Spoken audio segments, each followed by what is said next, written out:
station z'abapoliisi zirumbibwa abantu abatategerekeka nga batta abapoliisi ne batwala emmundu zaabwe. Kati tubadde tuzze mu bijo n'eno okulaba nti ekyo tekijja eno tubaziize olabe nti abapoliisi bali bakakkamavu balibadde kukola emirimu gyabwe. Tulabe bye tubadde twogerako ebya police post engeri gye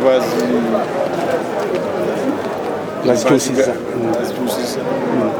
tugenda kulaba nti buli kimu kitereera. We are equally reviewing this situation. We are reviewing the situation with a view to seeing restoring some of those stations that were closed, especially regarding the distance between one station and another. We don't want to put our people at risk in operation.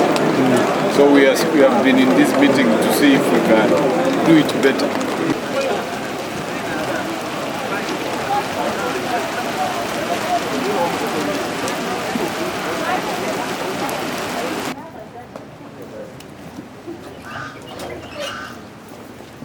Part of the police,